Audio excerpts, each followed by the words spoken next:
Bonjour à toi, je suis ravi de te retrouver dans ce nouveau format de vidéo qui s'intitule Lecture en suspense. Il s'agit du premier épisode.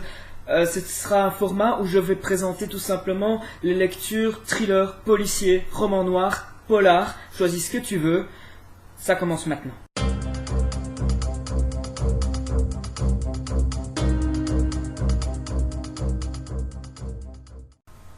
Et on commence tout de suite par Sherlock Holmes, le signe des quatre. C'est sorti chez Livre de Poche, mais en général c'est sorti dans bon nombre de maisons d'édition.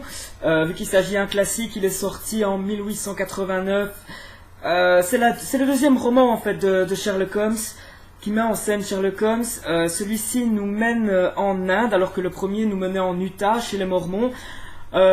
Pour raconter un peu le début, on y retrouve Sherlock Holmes et Watson.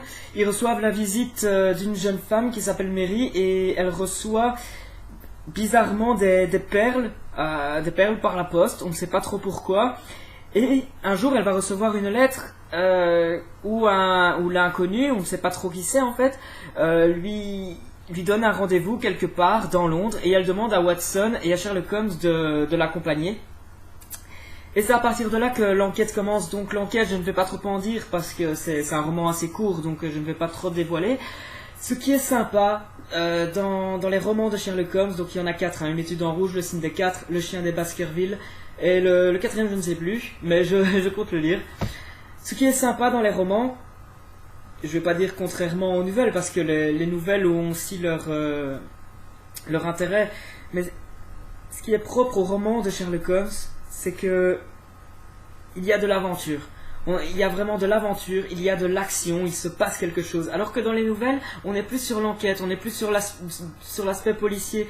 Ici, c'est vraiment trépidant. C'est vraiment trépidant et c'est vraiment sympa. Ça nous mène. Il y a des espèces de courses de bateaux sur la Tamise. Ça nous mène aussi en Inde. Attention, ce n'est pas Sherlock Holmes qui va en Inde. C'est un peu comme dans Une étude en rouge, le premier roman qui met en scène Sherlock Holmes. Dans Une étude en rouge, on avait la première partie du roman avec Sherlock Holmes, où il mène son enquête, où il y a aussi de l'action, mais c'est principalement l'enquête. Et dans la deuxième partie, qui se passe en Utah, chez les Mormons, on a en fait tout ce qui s'est passé avant l'enquête. Et donc on voit un peu ce qui se passe. Et c'est la partie voyage, la partie découverte se passe plutôt à ce moment-là. Et là on comprend vraiment le fin fond de l'histoire en fait, encore plus que le raisonnement de Sherlock Holmes lui-même.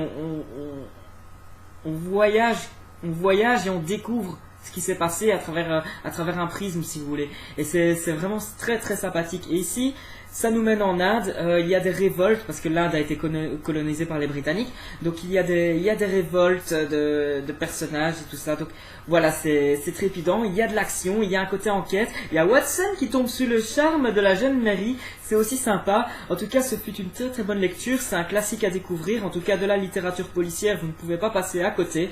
C'était Le signe des quatre de Sir Arthur Conan Doyle, une aventure de Sherlock Holmes. Et on passe à la suite.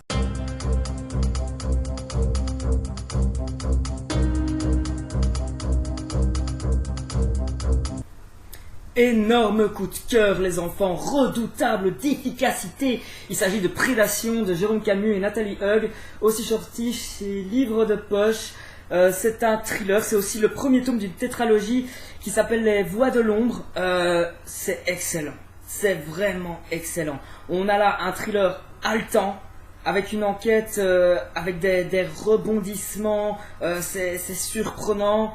Il se passe plein de choses, les personnages sont bien dépeints, on a vraiment toute leur psychologie, c'est vraiment bien foutu. Et puis la fin est juste excellente, et ce n'est pas creux, ce n'est pas juste un thriller comme ça avec un tueur par là. Non, il y a vraiment un contexte derrière, ça nous fait réfléchir, ça soulève des questions. Waouh, franchement, si vous cherchez un bon thriller, ne cherchez plus, essayez celui-ci. Alors, ça raconte quoi? Ça raconte une enquête de Rufus. Pour moi, Rufus, ça restera toujours le chat dans les Aristochats. Mais, pas dans les Aristochats, dans Bernard et Bianca. Vous voyez Rufus avec la petite Penny. Enfin bref.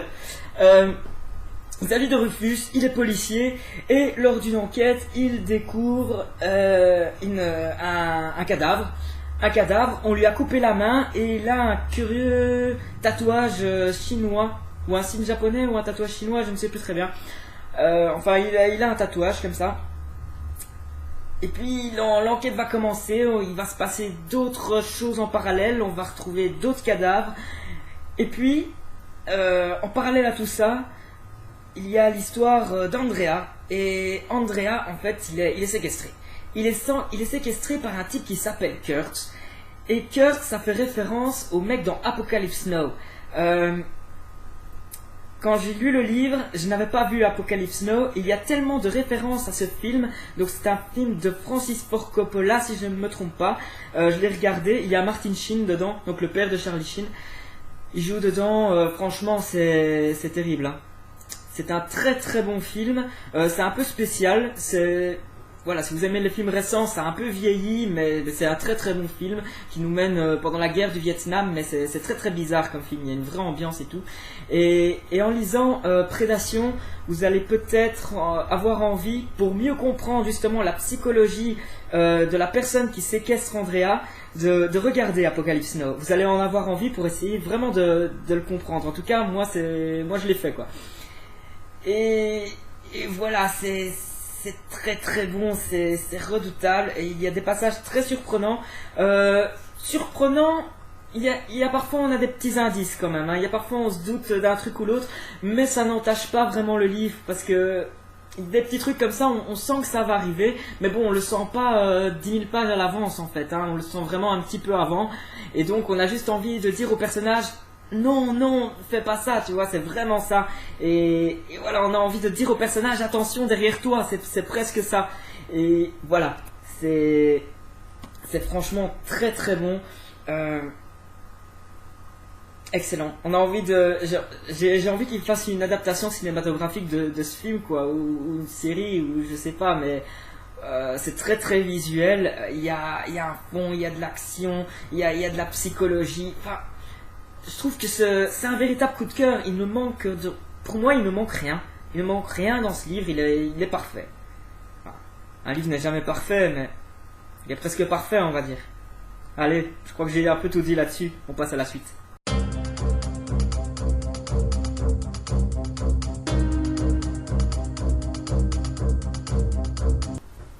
J'ai lu récemment 2 livres de Gillian Flynn. Je ne connaissais pas du tout, je connaissais de nom, je n'avais jamais lu. Je possédais déjà les apparences avant et récemment, Johanna de la chaîne A Book Around the Corner m'avait offert cette nouvelle, Nous allons mourir ce soir. Donc j'avais lu la nouvelle et c'est vraiment ce qui m'a donné envie de lire les apparences par la suite. La nouvelle, elle est très courte, elle fait plus ou moins 60 pages. C'est une très très bonne nouvelle, hein. C'est marrant de dire c'est une bonne nouvelle. Oui, c'est une bonne nouvelle. Dans tous les sens du terme, parce que Gillian Flynn, elle a l'art aussi de mettre en place son histoire. C'est-à-dire, mais ça c'est pareil pour les 2 livres, hein. Celui-ci fait plus ou moins 700 pages, celui-ci fait 60 pages, et il y a un point commun entre les deux, c'est que dans la moitié des livres, enfin la première moitié des 2 livres sert vraiment à mettre en place l'histoire tout simplement. Sauf que pour la nouvelle c'est plus rapide parce que c'est une trentaine de pages. Ici c'est beaucoup plus long pour les apparences, c'est quand même 350 pages quoi. Ces 2 livres j'ai frisé un peu le coup de cœur. Pour la nouvelle, elle est plutôt bien, c'est plutôt bien mené tout ça, il y a une bonne fin, mais en même temps c'est assez ouvert, on comprend pas tout forcément. C'est aussi le principe d'une nouvelle, hein. Il faut toujours laisser quand même une porte ouverte. Moi j'aime bien cette façon de faire dans les nouvelles. C'est une histoire de femme qui va aller dans une maison pour aider quelqu'un. Une maison, une grosse bâtisse comme ça qui fait très maison hantée, mais je ne peux pas trop vous en dire vu que je peux vous raconter toute la nouvelle en quelques phrases quoi. Enfin, elle va aider quelqu'un, il y a un enfant, l'enfant est bizarre, la mère est un peu bizarre aussi et il se passe quelque chose de très très spécial, de très très surprenant aussi. C'était une très très bonne lecture qui était assez rapide. Pour les apparences, alors là on attaque le gros. Le gros du gros du gros. Alors les apparences, ça raconte quoi? Les apparences, ça raconte l'histoire d'un mec. Il rentre chez lui et il découvre que sa femme, elle a disparu. Il y a des... On dirait que l'appartement il a été vandalisé, qu'il y a une scène de bagarre. Les meubles ils sont un peu dispersés n'importe où. Voilà, c'est très très spécial parce que les flics après vont remarquer qu'il y a eu des taches de sang mais qui ont été effacées. Enfin, il y a tout un truc assez bizarre, très très bizarre. Alors, qu'est-il arrivé à cette femme? On ne retrouve pas le cadavre évidemment. Et à partir de là, je ne peux rien vous dire parce que, en fait, tout le livre, comme le titre l'indique, va jouer sur les apparences, sur les faux semblants. C'est vraiment le thème. À chaque fois que tu crois quelque chose, en fait, c'est pas ça. En fait, tu es toujours surpris, en fait. Et c'est assez intéressant. Il y a des thématiques qui sont plutôt bien... Qui sont plutôt bien amenées, qui sont plutôt bien décrites, notamment la thématique du couple.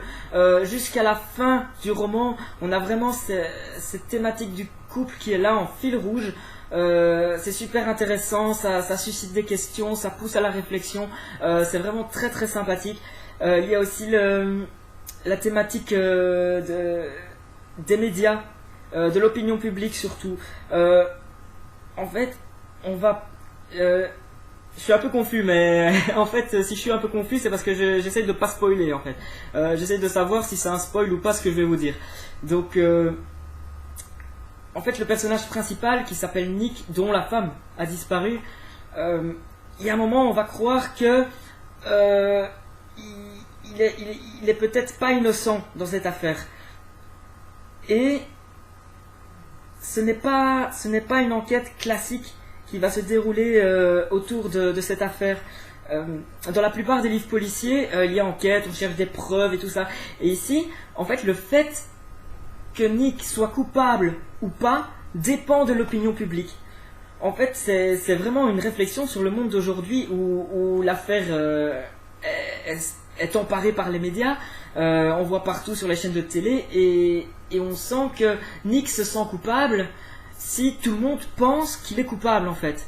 Et c'est ça qui est vraiment bizarre. Et alors il va faire des interviews télé un peu à la Ellen DeGeneres, des trucs comme ça, où il va expliquer ce qui se passe. Je vais m'arrêter là-dessus parce que sinon je vais trop vous en dire. Mais voilà, ça joue beaucoup sur les médias, sur l'opinion publique. La thématique du couple est très très présente. Ça parle de faux semblants.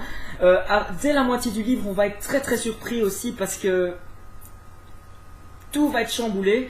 C'est aussi un roman où, oui, à chaque fois qu'on pense quelque chose, après tout ce qu'on savait jusque-là va être brisé en éclats. C'est très très bien foutu. Ça n'a pas été le coup de cœur parce que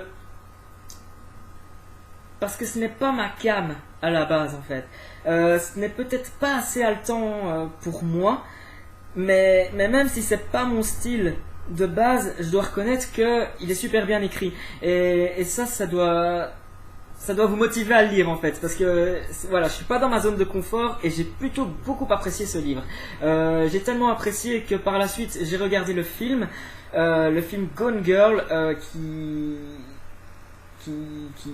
qui a interprété, il y a des acteurs Ben Affleck, Rosamund Pike, il y a aussi Neil Patrick Harris qui joue Barney dans How I Met Your Mother. Il joue dedans pour un rôle où on le voit pas dans ce rôle-là, mais ça lui va plutôt bien. C'est assez bizarre de le voir dans un autre registre. Le film est très très bien foutu aussi, mais il est signé David Fincher. David Fincher, il a fait Panic Room, il a fait Fight Club, il a fait Seven aussi, très très bon Seven. Et voilà, c'était un très très bon film. Le livre aussi, franchement, si vous avez l'occasion, foncez. J'ai fait une belle session Genial Flynn récemment, une très très belle découverte que je ne regrette pas. Et voilà, je pense que j'ai fait un peu le tour. On passe à la suite.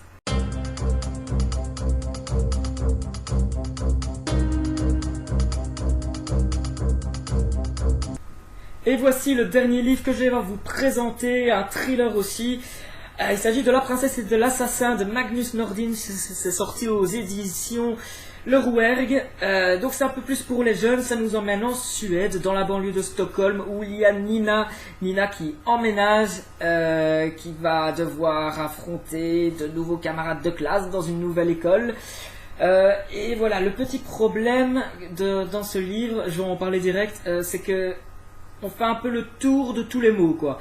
Il y a l'alcoolisme, il y a la difficulté pour une jeune fille de s'intégrer dans une nouvelle école, de l'homophobie, la drogue, l'alcoolisme, le tabagisme, j'ai déjà dit tout ça, enfin voilà, on fait un peu de tout, quoi.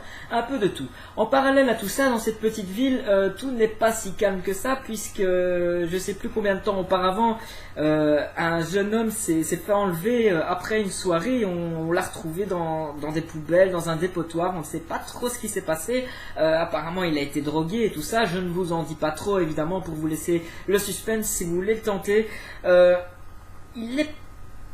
Il est plutôt pas mal, c'est assez haletant, je crois que ça parle plus aux jeunes évidemment, mais les jeunes s'ennuient pas, je pense pas qu'un jeune s'ennuierait en le lisant, c'est assez rythmé, il se passe pas mal de choses, voilà, c'est sympa, mais c'est gentil sans l'être.